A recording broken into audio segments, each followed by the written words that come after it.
Hey everyone, hope you all are having a good final week getting things done.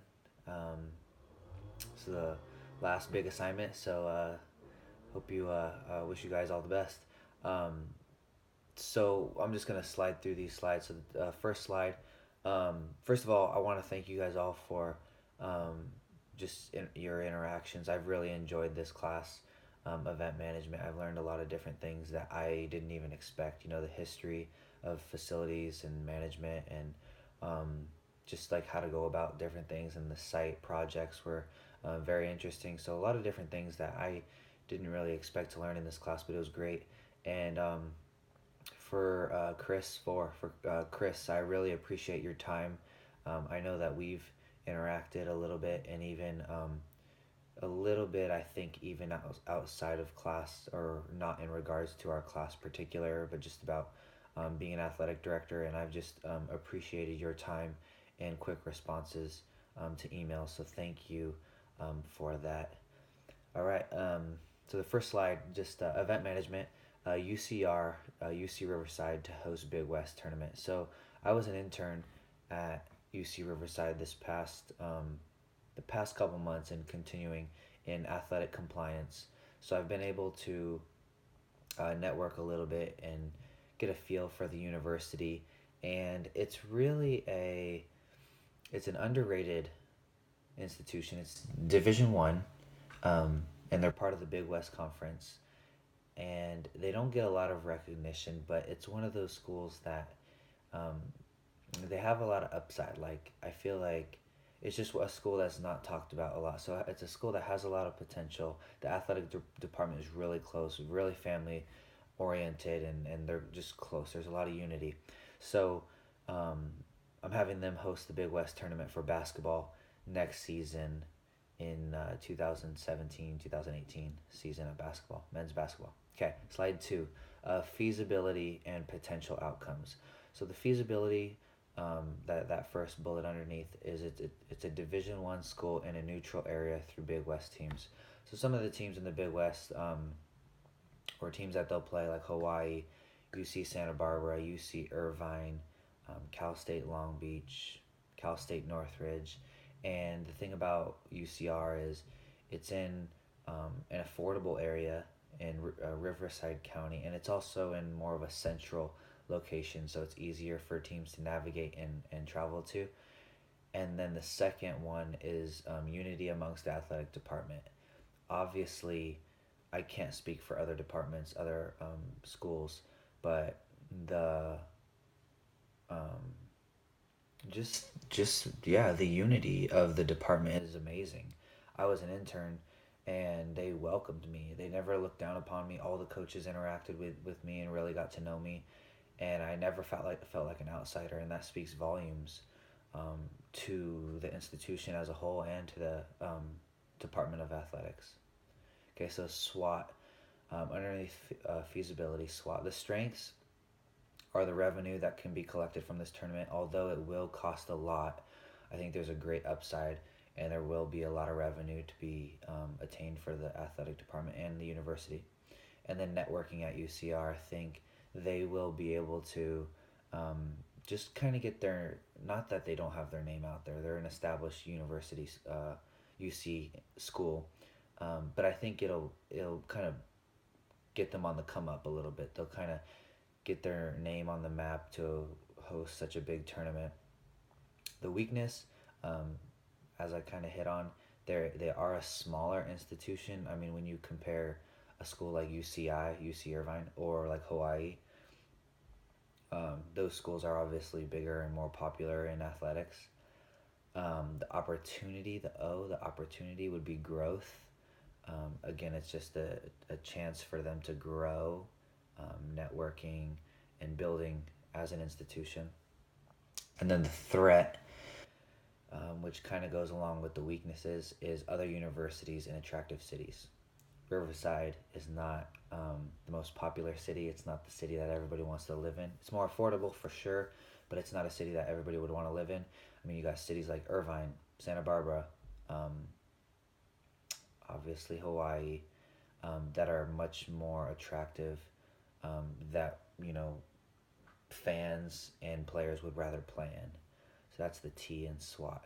So slide 3, budget and revenue. I think it'd be about, I wasn't able to nail an exact number, um, but I think with 100 grand they would be able to host this tournament, and then paying all the staff, all the security, as we recently talked about in our I think it was Unit 7, we talked about security, the referees, which is a high cost, and then all the utilities. Obviously, UCR will save big on traveling fees. Traveling can get expensive to and from tournaments, so they won't have to deal with that. But the revenue, some revenue opportunities are ticket sales, big ticket sales, the concessions, premium seating, advertising, and then obviously making a lot of money on parking. Okay, slide 4. So personnel and vendors. So the personnel that would be involved, in this tournament are the refs, scorekeepers, and the table crew, all those taking stats at the desks on courtside. Security, hiring security and staff, parking, and then underneath volunteers, UCR students. Maybe they want community service, or they want to volunteer and put this on their resume, or gives them something to do, or they're looking to get more involved in athletics. So the UCR students will be able to volunteer for this.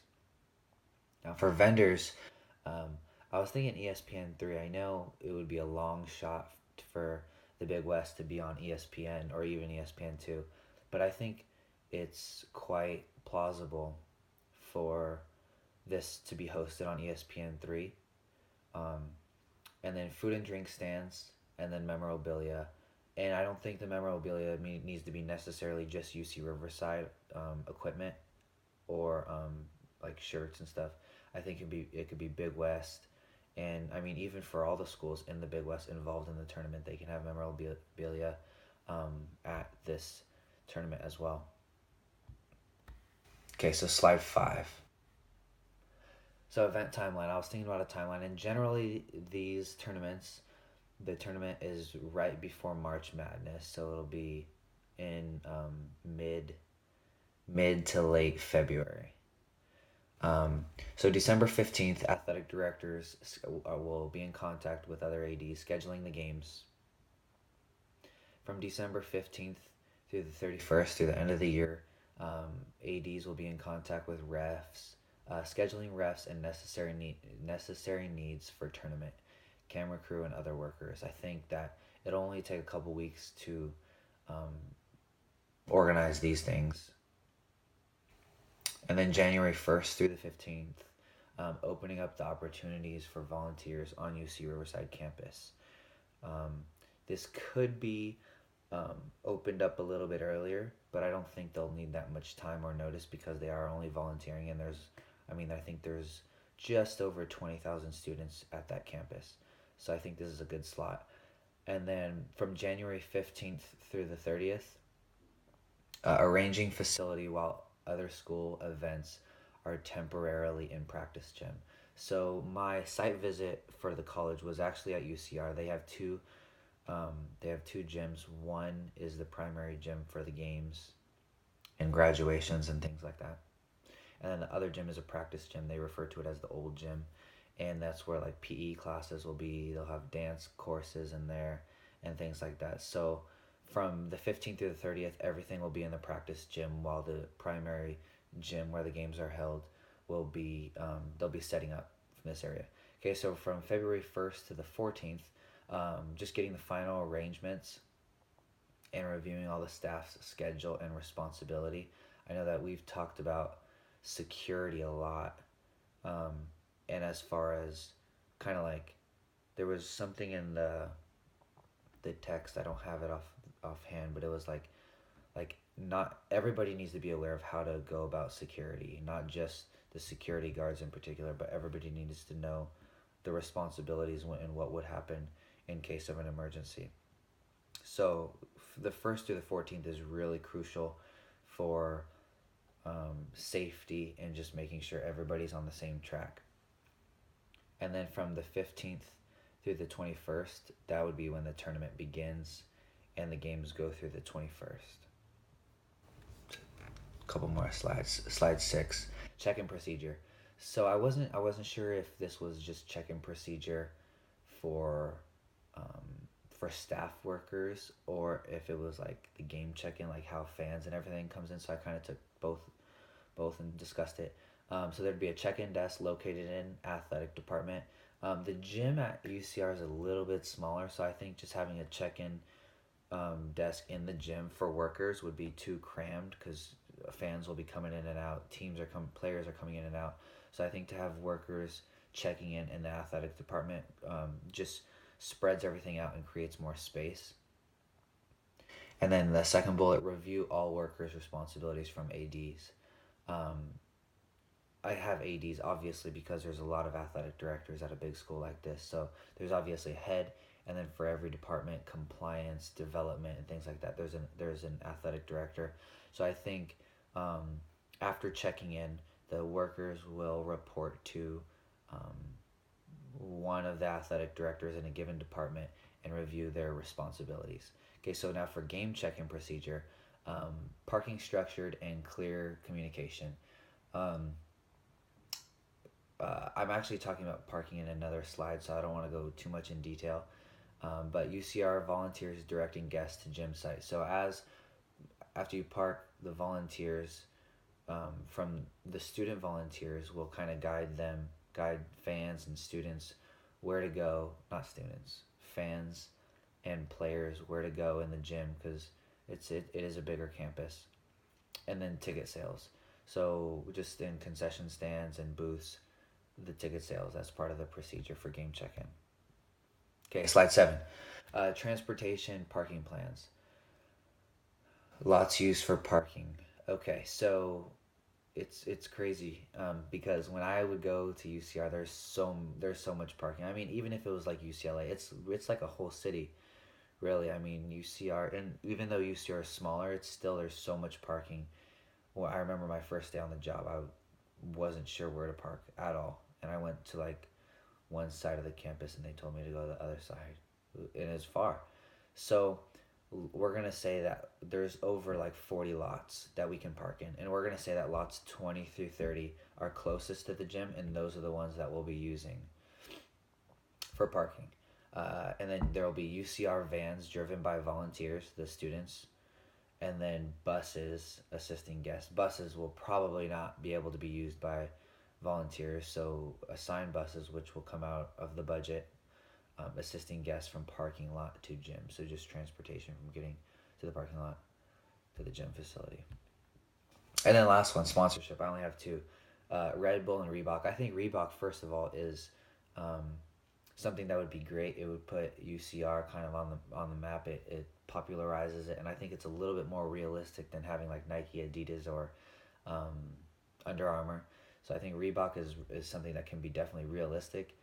And then Red Bull, I actually have family and friends who work for Red Bull, so just that's why I have networking there. So that would be something that would be realistic for, and a good opportunity for the tournament. And yeah, I think that's the last slide. That's slide 8. So hope you guys enjoy this presentation. I'm looking forward to hearing about your reviews and seeing your guys' presentations as well. Again, thank you guys all for this term. It was a lot of fun. And Chris, I truly thank you for just your time and passion. I wish you guys all the best in the future. Have a good one.